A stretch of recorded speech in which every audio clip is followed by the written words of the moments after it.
Welcome back and welcome to another video of this Network Fundamentals series where I'll be discussing IP addressing and IP subnetting. Now we've got a lot to cover, so let's jump in and get started. IP version 4 addressing has been around since the early days of the internet. In fact, it was standardized in 1981 via the RFC 791 document, which is attached to this lesson if you want to take a look. Now it's still the most popular network layer protocol in use on the internet. IP version 4 addresses occupy a range from 0.0.0.0 to 255.255.255.255, and this is just under 4.3 billion IP addresses. Now that sounds like a lot, but with a current world population around the 8 billion mark, that's less than one IP version 4 address per person. Now the address space was originally fully managed by an organization called IANA, which is the Internet Assigned Numbers Authority. More recently though, parts of the address space have been delegated to regional authorities such as RIPE, ARIN and APNIC. Now the key thing to understand is that with a few exceptions, IP version 4 addressing is allocated, and that means that you have to be allocated public IP version 4 addresses in order to use them. You can't simply pick a random address and expect it to work on the public internet without significant issues. Now there is part of the address space which is private, and that's the addresses which are generally used within home networks, business networks and cloud platforms such as AWS or Azure. The private address space can be used and reused freely.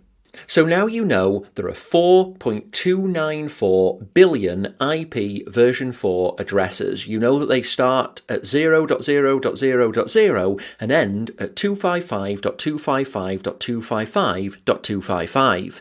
Now historically, this range was divided into multiple smaller ranges which are allocated for specific functions.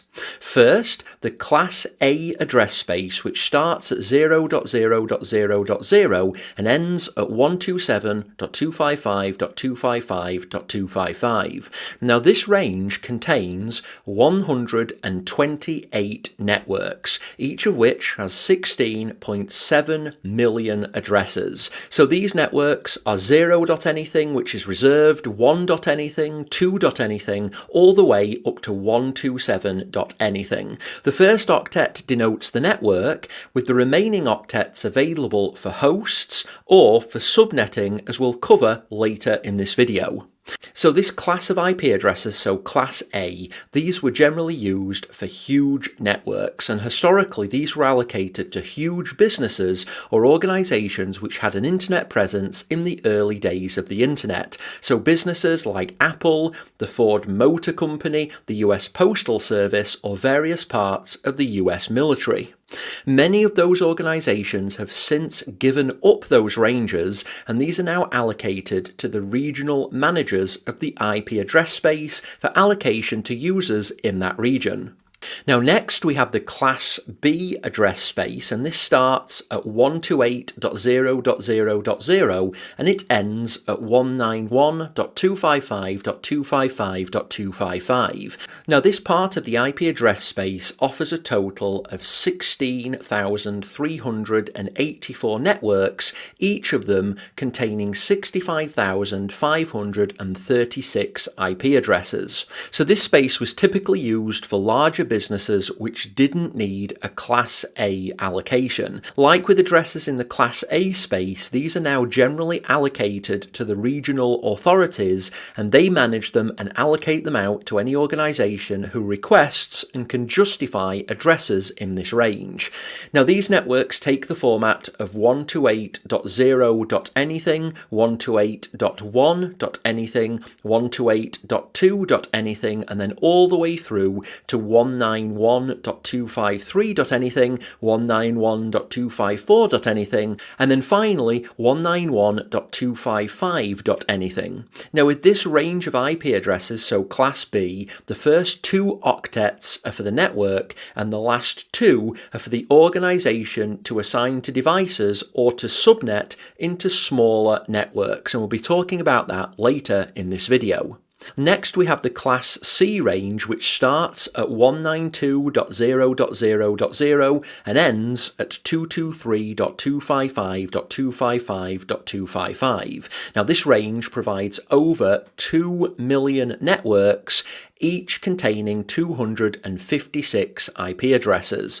So examples of this range include 192.0.1.anything and 192.0.2.anything. With Class C networks, the first 3 octets denote the network, and the remaining is available for hosts or for subnetting. Class C networks historically were used for smaller businesses who required an IP version 4 presence but weren't large enough for Class B or Class A addressing, and these two are generally now allocated and controlled by regional authorities.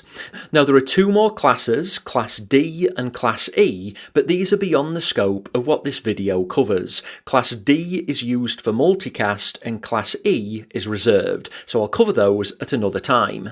Now, within this public IP version 4 space, certain networks are reserved for private use, and this means you can use them however you want, but they aren't routable across the public IP version 4 internet. So these can only be used for private networks or cloud platforms such as AWS, who often use them for private networking. So let's take a look at those. Private IP addresses are defined within a standards document called RFC 1918, and this document defines 3 ranges of IP version 4 addresses which you're free to use internally. Now, these can't be routed across the internet, but you can use them as you choose internally and as often as required. And this is one reason why network address translation is needed, to translate these private addresses into publicly routable addresses so they can communicate with the internet, and I cover network address translation in a separate video. The first private range is a single Class A network which starts at 10.0.0.0 and ends at 10.255.255.255, and it provides a total of 16.7 million IP version 4 addresses. Now, this private range is often used within cloud environments, and it's generally chopped up into smaller subnetworks, which I'll be covering later on in this video. The next private range is from 172.16.0.0 through to 172.31.255.255. Now, this is a collection of Class B networks, 16 of them to be precise. So you have 172.16.anything, 172.17.anything, 172.18.anything, and so on, all the way through to 172.31.anything.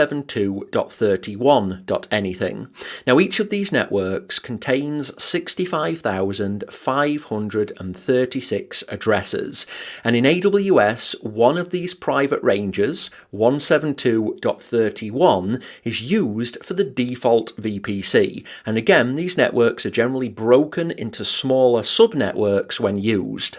Lastly, we have 192.168.0.0 to 192.168.255.255, and this range is 256 Class C networks. So that means 192.168.0.anything, 192.168.1.anything, 192.168.2.anything, and so on, all the way through to 192.168.255.anything. So it provides 256 networks, each containing 256 addresses, and this range is generally used within home and small office networks. So my home network, for example, uses one of these ranges for all of my devices, and my router provides NAT or network address translation services in order to allow them to access the public internet.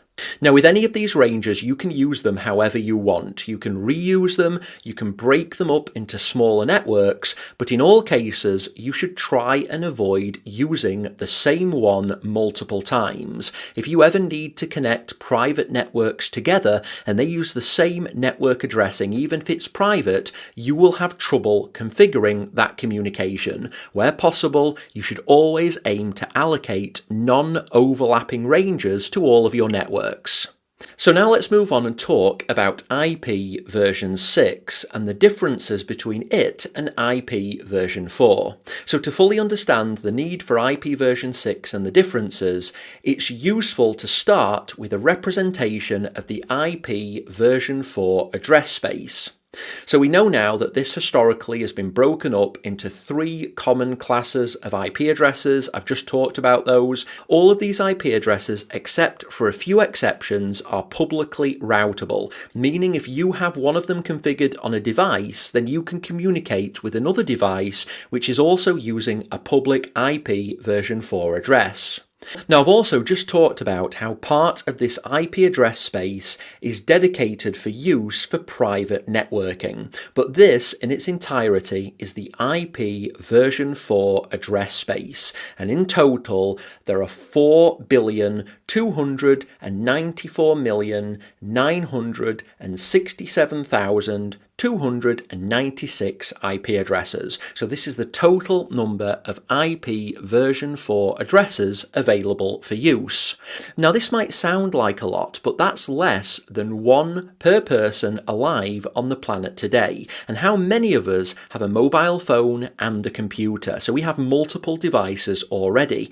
What about providers like AWS who have huge public IP addressing requirements? Well, IP version 6 was designed to solve this problem. The problem that we have far too few IP version 4 addresses, and at this point we've essentially exhausted the supply.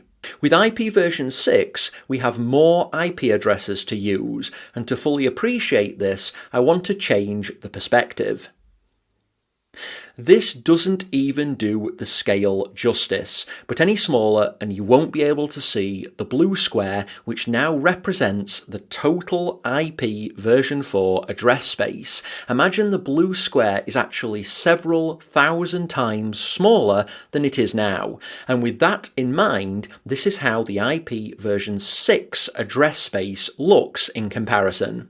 The entire IP version 4 address space available on the public IP version 4 internet is just over 4 billion IP version 4 addresses. With IP version 6, the entire address space is 340 sextillion addresses. Now, humans are bad with large numbers, but to put this into perspective, it means that there are 670 quadrillion IP version 6 IP addresses per square millimetre of the Earth's surface, or to put it another way, 50 octillion IP addresses per human alive today, or 79 octillion IP version 4 internets worth of addressing within the IP version 6 address space. Now think about that for a moment. It's enough to give you a headache. There are 79 octillion sets of 4.3 billion IP addresses in the IP version 6 address space. That is an incredibly large number. Now, I don't expect you to remember all of these numbers. What I want to do is make you comfortable with just how many IP version 6 addresses are available for use. With IP version 6, the concept of IP addresses as a valuable commodity just goes away. There are so many of them that you essentially don't require detailed IP management anymore. It's just not a scarce resource. So that's IP version 6. Next, I want to talk about subnetting from an IP version 4 perspective, because this is a really useful skill that you should have when you start using a cloud environment. Okay, so this is the end of part 1 of this lesson. It was getting a little bit on the long side, and so I wanted to add a break. It's an opportunity just to take a rest or grab a coffee. Part 2 will be continuing immediately from the end of part 1. So go ahead, complete the video, and when you're ready, join me in part 2.